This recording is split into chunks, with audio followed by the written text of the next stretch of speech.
rating, decrease our principal debt in water and sewer by $14 million. We're always one of the lowest property tax rates in Will County. That's not the total property tax bill, that's the municipal tax. And we're always one of the 4 or 5 lowest out of the 31 communities in Will County. And again, you hear a lot about the state of Illinois' pension fund problems. A lot of cities around us do. I hope you see that we have no unfunded pension liability.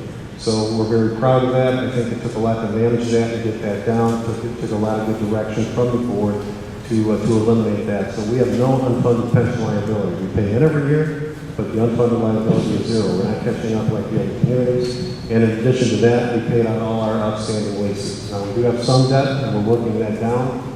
Also financially, the Government Finance Officers Association of the U.S. and Canada has a Distinguished Budget Presentation Award. We've got that for 8 years running.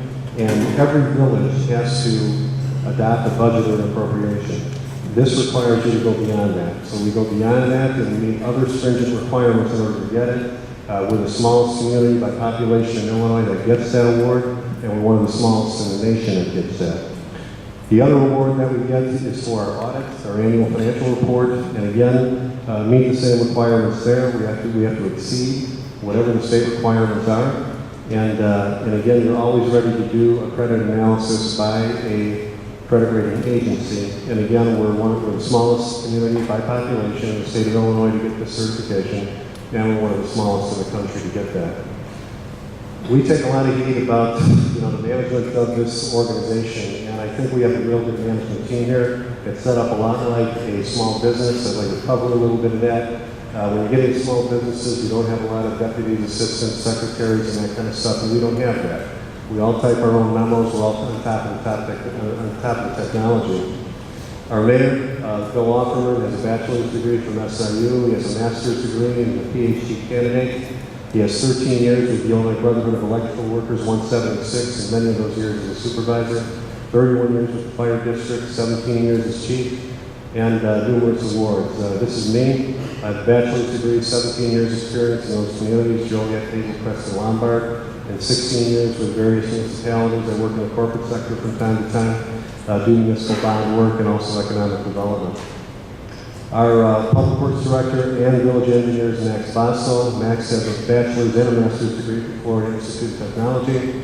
Spent a number of years with the Florida Department of Transportation, Stormwater District in the City of Palm Beach Gardens. He worked for 8 years with 2 different engineering firms and 2 years with a development firm. So he's had 20 years of experience in the Florida area. And most importantly, Max was born in Italy and speaks very fluent Italian and also speaks very fluent Spanish. So he's actually trilingual. Fred Hayes is our police chief who spent all of his career with the city of Joliet.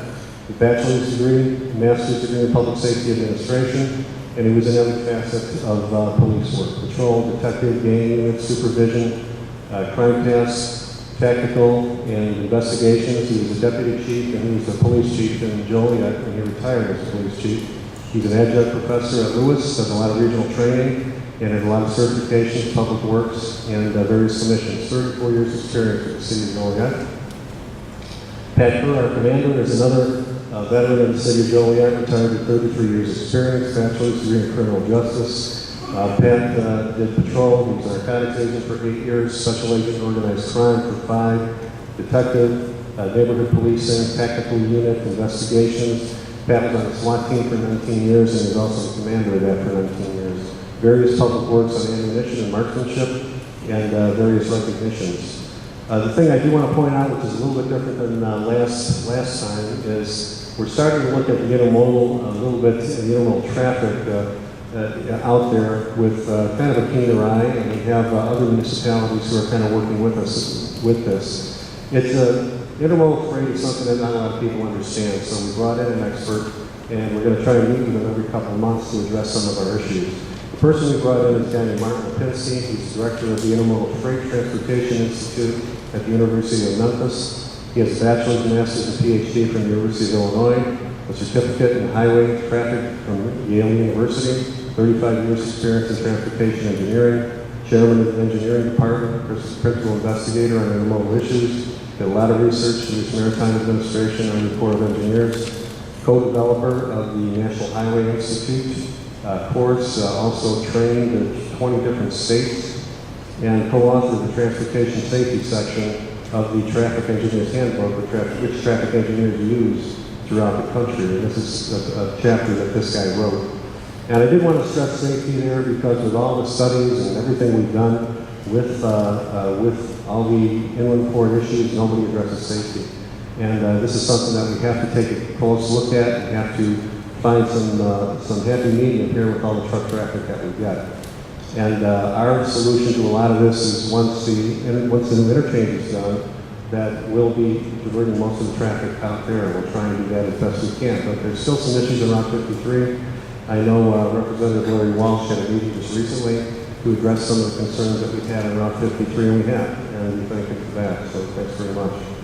But just wanted to point out that we hired an expert to be our advocate with some of these intermodal and traffic issues. Also highlighting the Village of Elwood, that the largest resource we have is that industrial park. It's important that all residents and agencies and businesses be heard on this issue. And Elwood, we feel, has all the necessary resources to manage that facility. We don't really need any help from anyone. No districts, no other committees. We don't really need that. All agencies and businesses in Elwood oppose the Port Authority and the overweight truck permit control. And the Port Authority would be no benefit to the Village of Elwood nor to the businesses here. Elwood's a home rule community, and we took a risk to bring that industrial park in. Now it's starting to pay off, and we hope that that control isn't taken away from us. I hope everyone understands we didn't ask for this. We were part of the meetings, and everyone was gracious enough to allow us in, but we've been opposed to this and didn't ask for it, and we don't feel that anything that was proposed by it would be a benefit to us. The bridge that's being proposed would be no benefit to our businesses here, and the fact that Elwood would have to pay tolls to put a bridge in another town just doesn't seem like a good solution for us. And keep in mind that the addition of tolls anywhere adds to consumer costs. Somebody pays for that. You're going to pay for that in your products or your services or whatever you do, but if we add tolls there to take money from that service and to give it to us, you're going to pay for that. We're trying to promote Route 53 as a Route 66 destination. One of the things we're trying to point out is this issue has come up many, many times. And the Chicago Metropolitan Agency for Planning actually did a study and had it in their plan and contacted us and wanted to make intermodal corridors out of Route 53 from Manhattan to Hawth, Manhattan Road from 53 to 55, and Hawth Road from 53 to Manhattan. The board, the mayor and the board got into this and just said we don't want that. And what we had to do is actually go to that actual board, had to go to the chairman of that board and the director, and we had to take board action for a second time to tell them this is not what we wanted. So there's always been a push to bring more intermodal traffic down Route 53 and Manhattan and Hawth. And we had to take action and support of an action we already took to get them to understand this is not what we wanted. We didn't want more semi-traffic out here. The other issue we have is we were told that we were causing problems in China with some of our enforcement and some of the things that we did here in Elwood. We got a bunch of memos that are actually from the city, from another intermodal, not from ours. This is Union Pacific, and not with people that do business with us. So again, we didn't get email addresses that we could respond to, didn't get people we could respond to, but this was being talked about at other cities where they thought we were wrecking business in China. I checked with all the businesses at our industrial park, and they indicated we were not. The Will County Center for Economic Development put together a report, and they felt that the inland port was essential, and they recommended that actually in 2 reports that they did that are on their website. Now, these are the steps that led to this point, and I covered these previously, and I'll cover them quickly now. And I did want to point out that Senator Pat McGuire and Representative Larry Walsh Jr. had nothing to do with any of these things that happened. And we were been dealing with this issue since September of 2010, where the Will County Center for Economic Development recommended an inland port to control the Elwood Industrial Park.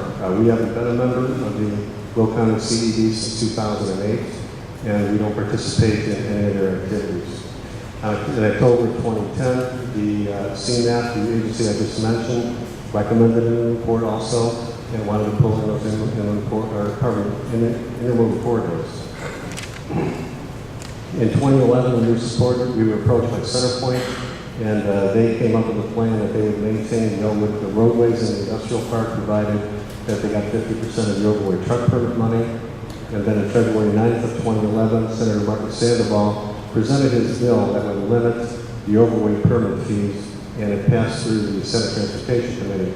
This is a bill that the trucking industry has been trying to promote for many years, and they're trying to limit the amount that we could charge for a overweight truck permit. Now, what the Village of Elwood did, we did an engineering study to determine what the additional amount of damage would be for an overweight truck and charged our fees accordingly. For us to charge what the state of Illinois charges, which they would like, the state of Illinois really doesn't have any analysis or anything to back that up. So we're pretty confident that we should be charging what we're charging, and it's very fair. On March 24th, we had a meeting at the county executive's office to discuss the overweight permits, and that's where the inland port was first mentioned. Then we had a meeting with Senator Wilhelm here to go over the draft legislation. The senator had a large meeting in Joliet with about 80 folks there to go over the draft legislation. And then on July 4th of 2011, Will County was given a grant from the Department of Commerce and Economic Opportunity. And the grant was to determine how large the inland port should be, and then all these issues related to the inland port. CDM did meet with us. They weren't crazy about meeting with all of us. They wanted to meet with the village individually, with me. And we invited all the businesses at the intermodal, including the Daylin and U.S. Army. And they weren't real crazy about meeting with everyone, but everyone there was opposed to the transportation district and didn't have any problem with the overweight permits. And then on December 12th, we had a meeting with Walmart. And Walmart felt that, I'm not speaking for these companies, but we couldn't find any opposition we couldn't find any support from the transportation district for controlling overweight truck permits and taking that authority away from us. There was a draft report done on January 31st. May 17th there was a presentation made by CED, and on June 21st of 2012 when CDM did their final report. We got a copy. And then we waited until all the studies and everything was done, and then we notified all of you and said, this is what's going on, this is your stakeholder. Again, we're taking a lot of heat about whether or not this is a bill or not a bill, but this is an email that we received from A.J. Wilhelmi. It's called Draft Legislation for the District, 526 of 11, and this is the draft and wanted to talk to us about this. I don't know if this Senate bill ever got a number, but it says Senate bill on it. It says it's an amended Senate bill, and we actually got 3 versions of that. Again, we were told that we put a lot of bad information or wrong information in our newsletter. We cited every location of where you could find that information for yourself. All that's on our website. And in the conclusion, it does say that they don't want another level of government, but it does leave it open. Some sort of authority may fit well with the new types of funding of recent years. Some type of authority that it has cited there. It kind of leaves it open to whether or not there should be an authority or not managing something with the Village of Elwood. Just trying to point out something for those of you who are jazz fans. Charles Mingus is a drummer, or a bass player, but he's trying to say creativity is taking complicated and making it simple. And if it's solving any problems, that's what we do. We take a complicated issue, break it down into pieces. So what we did is we took a simple problem. 1%, less than 1% of the trucks there are buying overweight permits in this effect, and we made it very complicated. We said, when we want draft legislation, we want Senate bills, we have to discuss this in public.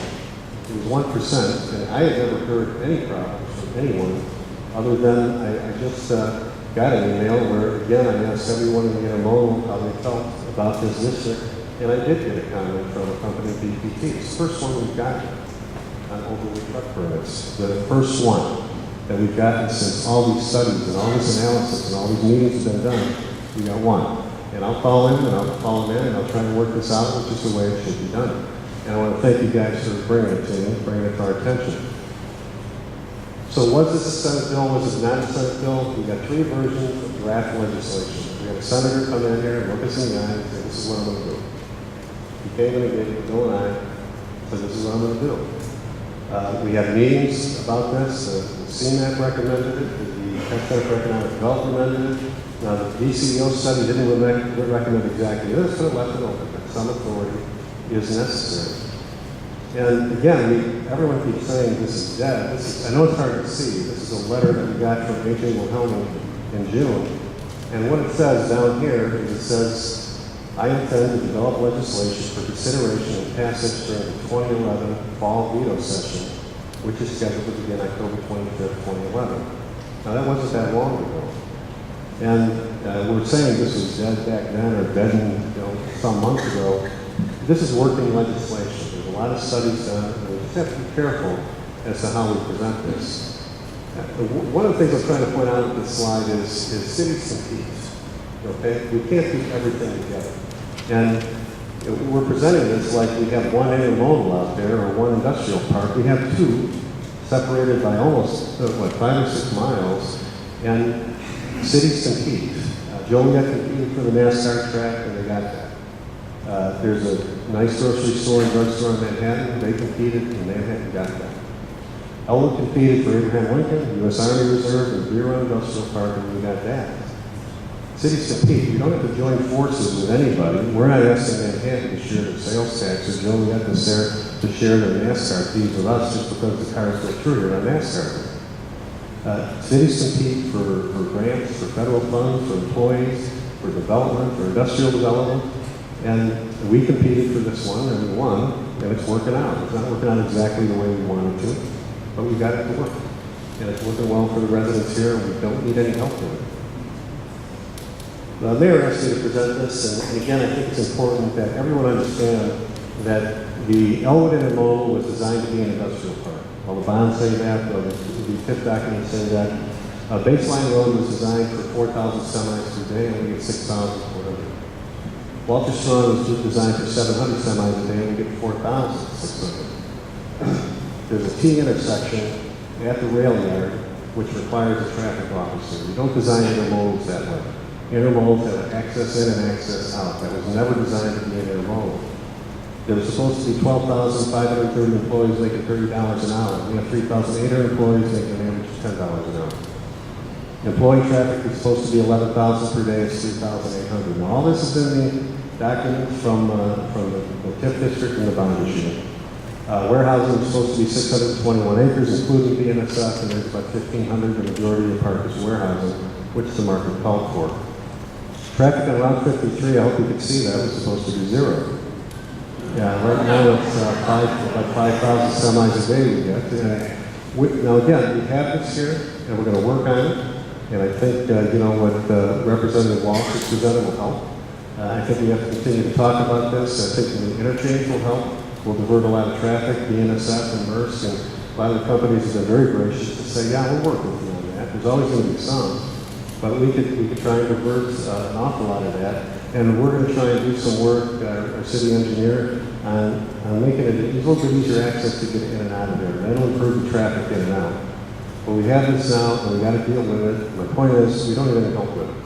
We don't need somebody from another agency to tell us this is what we got to do. I think we can work with these companies and we can make this beneficial. The other thing I wanted to point out, I don't know if residents know this, but there isn't 200 businesses out there in the industrial park. These are the businesses that are out there. There's a Great Storage, Georgia Pacific, DFC, Clearwater Partners, Walmart, Logistics Team, Saddle Creek, and Cypress Medical. This right here is the rail yard, BNSF, and then we do have a Bissell facility managed by MERS that's outside of our TIF district. From a development standpoint, the Deer Run Industrial Park has been very, very successful. We hear a lot of comments about the fact that we're mismanaging this industrial park. Businesses are leaving. They're very upset with us. There's 9 businesses out there, and we deal with them quite a bit. Our security people deal with them a lot. If there's ever a theft or an issue like that or traffic problems, we're always out there. There were some problems with drainage for a while and snow plowing, and we dealt with all those. But I wanted everyone to know that there isn't that many businesses out there, and none of these businesses are running behind us saying, oh, we're doing such a horrible job. You got to take them over. You got to do something else here. I haven't seen that. I haven't heard that. I don't know if anyone's heard that. I think we do a very good job of meeting the needs of those folks out there. And it's going to take a little bit of work to retool this because it wasn't designed for what it is. And it's going to take us time, but we're going to do it. And we're not asking anybody for any help, and if we need help, we'll ask. Centerpoint have received a good deal of funds to build this, and we wanted to point this out. From Elwood, they received $144 million in TIP money, $10 million in DCO grant from Joliet Intermodal. They get upfront income tax fees, $3 million a year for 7 years. So $175 million is what was given to Centerpoint with the TIP district, and the TIP district is going to be up in 2013. So that's when we'll start seeing money coming back to the village, but not a tremendous amount. The schools will certainly get a portion of that. And then to conclude, I just wanted to point out, I hope I pointed out that class is over, or do I get that I wanted to point out our position on these items, and we're definitely opposed to any kind of annual report. We don't think that that's appropriate for here. If someone wants to start an annual report, let them start it, and then we'll determine if in fact it will benefit the village of Elwood. If not, we won't join it. We're opposed to any limiting of the overall truck permit fees. If somebody could prove to us that that's the amount of money we need for the damage of these trucks, and then let's sit down and talk about it. But don't just make up a number. Don't just make something up and say, well, you got to charge what the state charges. And Department of Transportation will tell you, we just made up that number. We don't know what it is. And the other problem we run into with making a standard permit all over the state of Illinois is nothing standard in Illinois. The climate is the same in Zion as it is in Carbondale. And the earth isn't the same, the clay isn't the same. The traffic that frees saw cycles, which kills roads, is not the same. Standards are fine, provided everything's standard. There's nothing standard in Illinois. We go from sandy soil in the lake to the muddy soil of the Mississippi, and you will never have a standard that everyone can live with for the damage of trucks. We get so much more traffic here in Chicago that you'd have to work out outrageous formulas for this. So if nothing's standard, don't develop a standard. We just wanted everyone to point out our position on the Illiana Expressway. And wherever the Illiana goes, we hope it doesn't go in Elwood. But what we told the Illiana all along is we don't want any traffic coming onto Route 53. And the folks from the Route 66 Association have kind of dug in their heels there too. That's a historic landmark, and they're not allowed to attach to that. But we don't want any more truck traffic coming in here. If we put entrances and exits on the Illiana and Route 53, you know darn well what's going to happen. More semis are going to come through here, and they're going to take another way into that intermodal facility. What we're saying is we don't want any more traffic on 53. If somebody wants it southbound, that's fine. If somebody wants it northbound, that's fine too. But don't bring traffic from whatever that thing is to Elwood. We're opposed to any type of control of our facility. And, we think we're an incorporated community. This town has been through a lot since 1889. You were a farming community, you were an artisanal community, now you're an industrial community. The city has fared very well over those years. Small in population, that was your choice. However, you brought these bigger industries in, and you managed them very, very well. And we don't need any help from anyone. And I personally think, I take a lot of pride in this, that I think Elwood is very well run, very sound organization, and there's opportunities for everyone if you don't feel it's well run. If you don't think that I'm running the community well and managing it according to the board's direction, you could go to the mayor and the board and say, we're going to do and I won't be here. And you could do the same thing with the board. If you don't like the way the board's running your town, you could go to the board and you could vote them out of office. If you have a committee that oversees this, they don't answer to anybody. You don't have any rights. You can't go to them and say, well, this is what I want you to do or I'll vote you out of office.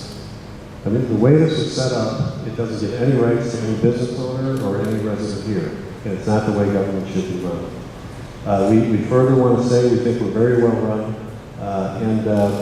If you're unhappy about, and we don't hear a lot of complaints about the way we're managing the roads and the alleys and the police department, come and talk to us about it. We haven't heard a lot of it yet. And if we need help, I'm not afraid to ask for help. I've been in this business 35 years. All of us are seasoned veterans here. If we need help, we'll go and ask for help. But we don't need help right now on an issue that doesn't exist. Now, the other thing is, this is working legislation, okay? we got 3 versions of this, we have many meetings, we got 3 studies done, and we just have to stay on top of this to make sure this never sees the light of day. So what we wanted to do is inform everyone what was going on and what the first flush of this was, and as it comes up, we'll keep you informed. But most elected officials have working legislation. They have documents that continue to study and continue to work on. And hopefully this is one that will never rise again, but we want everyone to be aware of that. When they start hearing about the overweight truck permit issue, that's going to surface, and this will probably surface shortly after that. So again, I want to thank you for listening to me, and again, I think our town is very well run, and there's options for you